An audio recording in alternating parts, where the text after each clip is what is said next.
Hello students. आज का video होने वाला है पाइथन के ऊपर, जिसमें हम आपको बताएंगे पाइथन क्या है और प्रोग्रामिंग की दुनिया में सबसे आसान मानने वाली लैंग्वेज पाइथन ही क्यों है। क्या हो अगर मैं आपसे कहूँ कि आप बिना कुछ ज़्यादा कॉम्प्लिकेट कोड लिखे वेबसाइट बना सकते हैं, ऑटोमेशन कर सकते हैं, डाटा को एनालाइज कर सकते हैं, आर्टिफिशियल इंटेलिजेंस और मशीनी लैंग्वेज पर भी काम कर सकते हैं, और यहाँ तक कि अपना खुद का सॉफ्टवेयर भी बना सकते हैं। ये सब पॉसिबल है एक ऐसी प्रोग्रामिंग लैंग्वेज से जिसका नाम पाइथन है। लेकिन असली सवाल है, पाइथन आखिर है क्या? इसे इतना ज़्यादा यूज़ क्यों किया जाता है? और अगर आप बिगिनर हो तो पाइथन सीखना कहाँ से शुरू करना चाहिए? आज इसी वीडियो में हम पाइथन को लेकर बिल्कुल जीरो से समझेंगे। तो वीडियो को अंत तक देखना, क्योंकि आखिर में आपको बताऊंगा कि पाइथन सीखने के बाद आप प्रैक्टिकली क्या-क्या बना सकते हैं। तो पाइथन क्या है? सबसे पहले सिंपल लैंग्वेज में समझते हैं। पाइथन एक high level general processor programming language है। अब ये डेफिनेशन थोड़ी टेक्निकल लग सकती है, तो इसे आसान भाषा में बताते हैं। प्रोग्रामिंग लैंग्वेज बेसिकली एक ऐसा माध्यम है जिसके जरिए हम कंप्यूटर को इंस्ट्रक्शन देते हैं कि उसे क्या करना है। जैसे इंसानों के बीच कम्युनिकेशन के लिए हिंदी या इंग्लिश होती है बेसिकली, ठीक है। वैसे ही कंप्यूटर से इंस्ट्रक्शन देने के लिए पाइथन, जावा स्क्रिप्ट, सी प्लस प्लस जैसी प्रोग्रामिंग लैंग्वेज होती हैं। और पाइथन की सबसे खास बात है, पाइथन का सिंटैक्स काफ़ी सिंपल और रिलेबल है। मतलब पाइथन का कोड देखकर आपको ऐसा फील हो सकता है कि आप किसी इंसान को इंस्ट्रक्शन दे रहे हैं, ठीक है। एक छोटा सा एग्जांपल लेते हैं। मान लो हमें पाइथन में स्क्रीन पर हेलो वर्ड प्रिंट कराना है, तो हम लिखेंगे प्रिंट ब्रैकेट सेमीकोलन में हेलो वर्ड। बस इतना सा कोड। कंप्यूटर इस इंस्ट्रक्शन को समझता है और आउटपुट देता है हेलो वर्ड। यही पाइथन की सिंपल भाषा है। दूसरी लैंग्वेजेस में कई बार छोटी सी चीज़ के लिए भी ज़्यादा सिंटेक्स लिखना पड़ता है, लेकिन पाइथन का फोकस है लेट्स कोड मॉड्यूलरिटी। पाइथन इतना पॉपुलर क्यों है? अब सवाल आता है, अगर इतनी सारी प्रोग्रामिंग लैंग्वेज हैं तो पाइथन ही इतना पॉपुलर क्यों है? इसके कई रीज़न हैं। पहला, पाइथन सीखना बहुत आसान है। पाइथन का सिंटैक्स बिगनर्स फ्रेंडली है, इसलिए प्रोग्रामिंग की शुरुआत करने वाले लोगों के लिए पाइथन एक बहुत अच्छा ऑप्शन हो सकता है।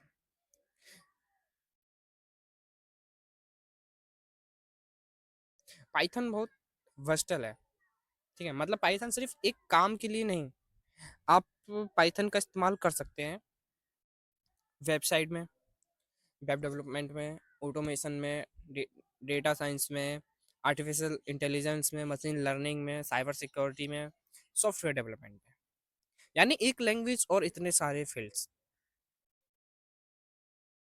तीसरा है पाइथन की बहुत बड़ी कम्युनिटी कम्युनिटी।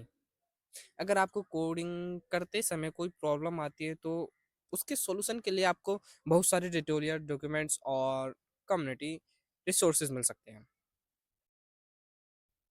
आज के समय में पाइथन की पॉपुलैरिटी का एक बड़ा रीजन है आर्टिफिशियल इंटेलिजेंस और machine learning.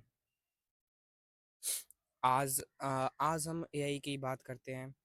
Chatbots, computer vision, data analyse, natural language processing, इन सभी फील्ड्स में पाइथन का बहुत ज़्यादा इस्तेमाल होता है। इसके पीछे पाइथन की लाइब्रेरीज और फ्रेमवर्क का बहुत बड़ा रोल है, जैसे नमपे, पाईटच, ट्रांसफ्लो। और इन टूल्स की मदद से डेवलपर्स और researchers complex mathematical calculation, data processing और मशीन लर्निंग मॉडल्स पर काम कर सकते हैं। तो एक सवाल और आता है कि पाइथन से वेबसाइट बन सकती है? बिल्कुल, बिल्कुल दोस्तों, पाइथन से वेबसाइट बन सकती है। अब बहुत लोगों को लगता है कि पाइथन सिर्फ एआई के लिए है, लेकिन ऐसा बिल्कुल नहीं है। पाइथन से वेब एप्लीकेशन भी बनाई जा सकती है। इसके लिए पाइथन इकोसिस्टम में पॉपुलर फ्रेमवर्क है, डेजांगो और फ्लेक्स, नो, फ्लेक्स। हालांकि अगर आपका goal front front end web development है तो आपको H T M L C S S और जावास्क्रिप्ट भी समझने होंगे, क्योंकि वेबसाइट की दुनिया में अलग अलग टेक्नोलॉजीज अलग अलग रूल्स निभाती हैं। H T M L structure देती है, सी एस एस डिज़ाइन और स्टाइलिश संभालता है, जावास्क्रिप्ट वेब पेज में इंटरैक्ट और बिहेवियर जोड़ता है, और पाइथन बैकएंड में पावरफुल लॉजिक और सर्वर साइड फंक्शनली के लिए इस्तेमाल हो सकता है। पाइथन और ऑटोमेशन की बात करें तो जब इमेजेस इमेजिन करो अब इमेजिन करो आपको रोज एक ही रिपीटेड काम करना पड़ता है। एक फाइल खोलना, डेटा निकालना, उसका नाम बदलना, दूसरे फोल्डर में डालना, और आपको ये काम रोज करना पड़ता है। अगर यही काम मैन्युअली करने के बजाय आप पाइथन से ऑटोमेट कर दो, तो कंप्यूटर वही काम आपके लिए ऑटोमेटिकली कर सकता है। यही है ऑटोमेशन। पाइथन की असली पावर सिर्फ कोड लिखने में नहीं, पावर इस बात में है कि आप अपने काम को कंप्यूटर से करवाना सीख जाते हो। पाइथन में लाइब्रेरीज होती हैं, बिल्कुल दोस्तों होती हैं। अब एक बहुत इम्पोर्टेंट कॉन्सेप्ट समझो, लाइब्रेरी। लाइब्रेरी को आप ऐसे समझो जैसे कि दूसरे प्रोग्रामर ने पहले से कुछ यूजफुल कोड बना रखा है, जैसे आप अपने प्रोजेक्ट में यूज कर सकते हैं। मतलब आपको हर चीज़ जीरो से इन्वेक्ट करने की ज़रूरत नहीं। उदाहरण के लिए अगर आपको डेटा के साथ काम करना है तो पांडास यूज़फुल हो सकती है। अगर नंबर कैलकुलेशन करनी है तो नम पे काम आ सकता है। अगर ग्राफ में वर्टिकल्स बनानी है तो मैटप्लोट्लिब मदद कर सकता है। ऐसी और भी आपके लिए मदद कर सकती हैं। पाइथन सीखने के लिए क्या-क्या करना चाहिए? सबसे बड़ी बात ये और आती है, पाइथन सीखने के लिए हमें क्या-क्या करना चाहिए? अगर आप बिल्कुल बिगिनर हो तो सीधे एआई या मशीन लर्निंग पर जंप मत मारना। पहले अपना फंडामेंटल स्ट्रॉन्ग करो। सबसे पहले सीखो वेरिएबल्स, फिर सीखो data structure, sorry data types, और फिर सीखो ऑपरेटर्स, फिर सीखो कम्युनिकेशन, सॉरी, फिर सीखो कंडीशन जैसे इफ और एल्स। इसके बाद लूप्स जैसे फॉर और व्हाइल, फिर फंक्शंस, उसके बाद लिस्ट, सेट्स, ये सब, और फिर ऑब्जेक्ट ऑपरेटिंग प्रोग्रामिंग, यानी कि ओपीपी। और पाइथन की यूजफुल लाइब्रेरीज या फंक्शन आगे जाकर बड़े प्रोजेक्ट्स बनाने में काम आएंगे। और यहाँ पर ज़्यादातर जो सबसे बड़ी गलती होती है, लेकिन पाइथन सीखते समय एक बहुत बड़ी गलती बिगनर्स करते हैं, वो सिर्फ ट्यूटोरियल देखते रहते हैं। एक वीडियो देखा, पाइथन सीखो, फिर दूसरा वीडियो पाइथन इन 10 आवर्स, फिर तीसरा वीडियो पाइथन एडवांस कोर्स, लेकिन खुद कोड नहीं लिखा। और यहाँ एक बात याद रखना और यहाँ एक बात याद रखना कि प्रोग्रामिंग देखने से नहीं, करने से आती है।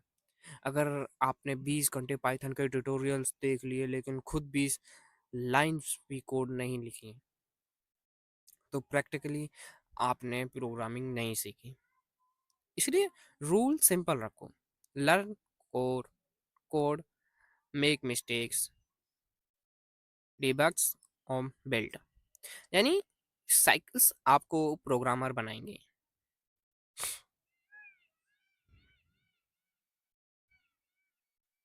और एक बात और आती है यहाँ पे कि पाइथन सीख कर आप क्या क्या बना सकते हो।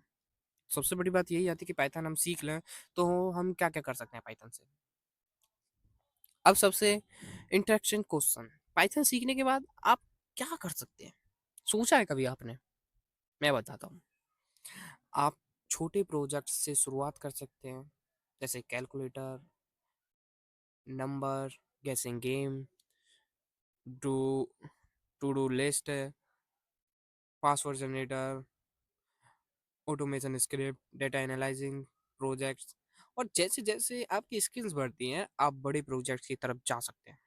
Web application, data science projects, machine learning models, AI applications, automation system और बहुत कुछ है भाई, बहुत कुछ है।